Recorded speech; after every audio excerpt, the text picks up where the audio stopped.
Assalamualaikum warahmatullahi wabarakatuh. Oke, ini situasi berdarah-darah untuk Anda melakukan scale up ya. Kalau sekarang yang saya bahas adalah yang keempat. Yang keempat ini bukan berkaitan pada iklan sih ya. Jadi situasi berdarah-darah non iklan ya. Jadi enggak iklan. Jadi gini, Anda akan memulai scaling di mana Anda membutuhkan banyak tim kan gitu ya. Tapi kan kalau misalkan Anda seorang introvert ya, pasti akan gugup ya untuk mengatur tim ya. Gimana bisa mengomandoi gitu, memimpin ya, memimpin ya, mengontrol ya. Intinya untuk mengoptimalkan tim itu bagaimana, sedangkan Anda itu introvert.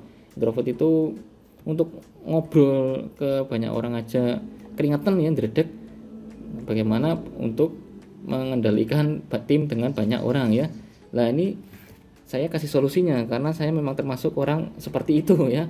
Memang saya itu kalau briefing ya di depan banyak tim itu sebenarnya dredeg ya.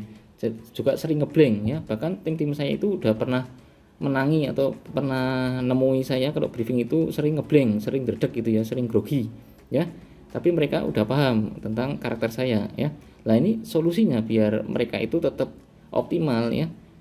Ini solusi dari saya seperti ini ya. Jadi situasi keempat yaitu introvert. Introvert. Introvert. Introvert nggak pede bangun tim. Nah, ini solusi dari saya ya. Solusi dari saya dan saya udah melakukannya. Ini karena saya pernah ikut workshop tentang strategi membangun tim ya. Ini salah satu solusi yang diberikan oleh mentor workshop saya yang waktu kapan itu saya ikutin ya dulu, dan saya mengajukan keluhan seperti itu. Saya itu introvert Pak ya, saya nggak pede untuk memimpin tim, sering gagal untuk memimpin tim. Buktinya memang usaha dari usaha yang dulu itu dengan tim ada tapi nggak terkontrol, nggak optimal ya, karena saya introvert ya. Untuk mengontrol itu saya kadang nggak pede, grogi gitu ya. Nah, ini bagaimana caranya, solusinya? Nah, beliau itu menyarankan saya untuk rekrut manajer dulu, manajer. Nah, gitu doang sih, simple ya. Jadi manajer ini yang tugasnya adalah untuk bantu mumet ya, bantu mumet. Ini tugasnya adalah untuk bantu mumetnya. Mumet itu ya dia yang mengontrol tim bawahnya, misalkan CS-CS-nya ya, mengontrol tim adminnya, mengontrol tim apalagi ini ya, divisi ini ya, manajer ya. Gitu. Jadi rekrut aja manajer. Nah, di sini Anda cari yang pengalaman ya. Yang pengalaman minimal 1 tahun ya, 1 tahun dia memang pernah bertugas sebagai manajer, entah itu manajer manapun, yang penting manajer gitu ya. Oke, syukur-syukur Anda punya karakter untuk manajer memimpin perusahaan dropship Anda itu bagaimana ya. Tapi kalau saya kemarin itu waktu lama itu saya merekrut tapi dia pengalaman 1 tahun manajer ya. Penting dia pengalaman ya, syukur-syukur dia juga ada beberapa job di pekerjaan-pekerjaan lain, misalkan 1 tahun di sini, 1 tahun di sana, misalkan beberapa tahun di sini sebagai manajer semua ya. Ini manajer ya, manajer. Jadi pengalamannya udah banyak ya, syukur-syukur Anda bisa mendapatkan orang seperti itu. Lah, lalu untuk bisa mendapatkan manajer dan dia mau bekerja pada Anda, ya salah caranya seperti ini. Nah, ini pastikan Anda sudah profit banyak dan bisa berkembang, profit banyak, dan usaha dropshipper Anda ini, Anda lihat ini bisa dikembangkan lebih gede gitu ya. Prospek cerah ya, prospek cerah itu dari market, dari iklan Anda itu stabil profitnya, supplier stok barangnya juga mambrah itu stoknya banyak ya, banyak. Jadi tiap bulan bisa nyetok kepada Anda itu banyak ya. Intinya prospek lah ya, prospek positif ya. Nah, ini pastikan seperti ini, Anda pastikan kondisinya profit banyak dan ininya prospek profitnya, prospek kedepannya itu masih terus bisa berkembang ya, dikembangin, prospek dikembangin, bisa dikembangin. Nah, baru Anda bangun tim dan rekrut manajer terlebih dahulu gitu ya. Yang kedua yaitu Anda lakukan perekrutan dengan cara transaksional. Jadi Anda gaji tapi sifatnya adalah transaksional. Artinya adalah gini, Anda bilang ke manajer ini yang diajarkan oleh mentor workshop saya itu ya, yang saya ikutin itu ya. Nah, ketika Anda merekrut manajer, Anda tanyakan, mau gaji berapa, Pak? Ya, mau gaji berapa, Om, Mas, atau gimana ya, manajer itu, atau nggak harus cowok sih, cewek enggak apa-apa. Transaksionalnya ya seperti itu. Anda di sini mau gaji berapa? Atau Anda boleh tanyakan di kerjaan sebelumnya manajer itu dia gajinya berapa, sampai mentoknya, sampai maksimalnya itu dia gajinya berapa gitu ya. Oke, lalu kalau dia mengajukan, oh saya mau 10 juta misalkan, ya 10 juta ya, 10 juta. Oke, jadi Anda boleh ya, Anda boleh, oh boleh, Bapak bisa mendapatkan gaji atau gaji outcome yang dia bawa nantinya ya, penerimaan penghasilan yang dia terima itu bisa sampai 10 juta dengan rincian adalah gaji plus bonus ya, plus insentif ya, tunjangan plus insentif bonus lah ya, atau bonus, dimana bisa sampai 10 juta. Jadi gini, jadi bilang saja, oke Pak, saya bisa menggaji 10 juta ini asalkan target seperti target segini harus bisa tercapai. Jadi perhitungan gaji Bapak nanti akan saya hitung seperti ini. Nah, kalau sekarang adalah gaji manajer saya adalah kemarin itu saya menjanjikan 2% dari profit penjualan. Jadi semakin penjualan usaha dropshipper saya ini semakin naik, jadi gaji dia juga akan terus naik ya, terus naik. Nah, terus naik 2% loh, 2% sampai jadi profit penjualan, misalkan profit penjualan 500 juta, sekarang 2%-nya berapa dong ya? 2%-nya 10 ya. 500 juta, 2%-nya 10 juta ya, ini dikurangi ya 10 juta. Nah, ini bonusnya tok nih 10 juta. Gajinya, tunjangannya berapa ya? Ini di atas UMR lah ya. Kalau manajer itu gaji plus tunjangan itu di atas UMR. Nah, bonusnya segini.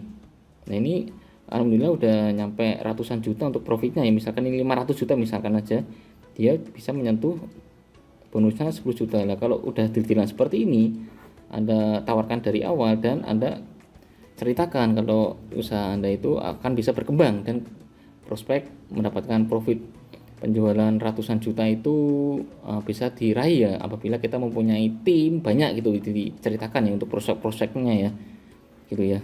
Nah, terus intinya tanyakan ya, nah kita akan target omset MM-an segini nih, yang kita lakukan nanti strateginya sebagaimana ya. Anda harus menginterview tentang kriteria manajer patokan atau manajer kriteria menurut Anda yang bagus itu bagaimana ya. Ini ada di ilmu interview ya. Ini saya waktu dulu itu ilmunya cuma asal-asal aja ya, saya ngambil di googling ya, tapi ya, alhamdulillah nemu manajer yang bagus ya. Sampai sekarang ini manajer belum saya ganti ya, bahkan manajer yang saya temukan dari awal itu sekarang udah jadi manajer utama ya, dimana dia mempunyai bawahan mid manajernya ya untuk pendamping mikirnya gitu ya. Nah, ini untuk interview manajer ya, Anda pelajari saja caranya ya. Saya nggak bisa menjelaskan ya, karena dulu itu saya untuk interview pun juga ilmunya terbatas ya, karena untuk membangun tim saat itu juga masih terbatas ya. Ya sekarang untuk interview tim ya saya serahkan ke manajer ini ya, interview tim, merekrut CS, merekrut admin dan tim-tim lainnya ya. Sekarang manajer ini yang handle ya, karena saya belum mempunyai HRD ya. Jadi untuk ilmu interview saya belum mencukupi untuk ilmu ini ya, interview, jadi belum banyak bisa share pengalaman ya bagaimana cara interview yang bagus ya. Oke, tapi saya sekarang ini menceritakan bagaimana saya seorang introvert dan bisa membangun tim. Sekarang alhamdulillah bisa ada tim 40-an ya, dan planningnya adalah bisa sampai ratusan ya, bisa membantu banyak orang sampai ratusan orang gitu ya. Nah, seperti itulah saya mengawali dengan merekrut manajer ini, dan alhamdulillah menemukan manajer yang bagus gitu ya, dan bisa mempunyai strategi lain yang bisa membantu perusahaan saya ini terus melakukan scale up setinggi-tingginya ya. Oke, gitu ya. Jadi yang ingin saya jelaskan adalah seperti ini aja ya. Anda pastikan perusahaan Anda, usaha Anda itu profitnya banyak dan stabil dan bahkan bisa terus dikembangin ya, prospek bagus gitu ya. Oke, lalu ketika ke manajer, Anda jangan sampai minder untuk mereka itu mau gaji berapa ya. Anda transaksionalkan saja ya. Anda gaji segini 10 juta ya. Jadi tugas Anda adalah bikin perusahaan ini untung 100 juta ya, misalkan seperti itu ya. 10 kali lipatnya, minimal 10 kali lipatnya. Anda kalau bisa menghasilkan perusahaan ini 10 kali lipatnya, ya Anda bisa mendapatkan gaji yang Anda inginkan gitu ya. Bahkan lebih gitu ya, seperti itu. Transaksionalkan saja. Alhamdulillah dia dengan sistem penggajian seperti ini, sistem bonus seperti ini, dia terus merasa pengen ngembangin usaha-usaha yang sekarang saya punya ini ya. Kalau manajer saya seperti itu ya. Jadi semakin berkembang, otomatis bonus yang dia dapat juga semakin berkembang gitu soalnya ya. Jadi seperti itu 2 poin ini yang bisa saya jelaskan ya. Tapi untuk ke bawah-bawahnya tentang ilmu interviewnya, terus tentang apa lagi ya, saya belum banyak pengalamannya karena dulu memang saya sampai sekarang ilmu interview ini masih belum dapat ya yang bagus yang mana. Karena sekarang sekali lagi, sekarang ini yang bagian interview itu sekarang manajer saya, bukan saya ya. Dan nantinya insya Allah akan ada HRD yang tugasnya adalah untuk menghandling ya kayak interview ini, menghandling SDM gitu ya. Nah seperti itu untuk solusi kalau Anda introvert ya.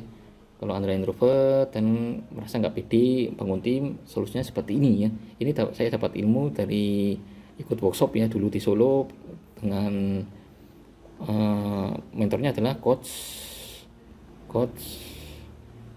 Fitra Jaya Saleh, Fitra FJS lah ya. Nah Jaya Saleh apa Soleh ya, lupa saya, Soleh ya, FJS lah ya ceritanya, FJS. Anda kalau pengen ikut lebih matangnya lagi, ikut sini, mentor sini, FJS gitu ya. Gitu aja untuk video kali ini, semoga dipahami. Assalamualaikum warahmatullahi wabarakatuh.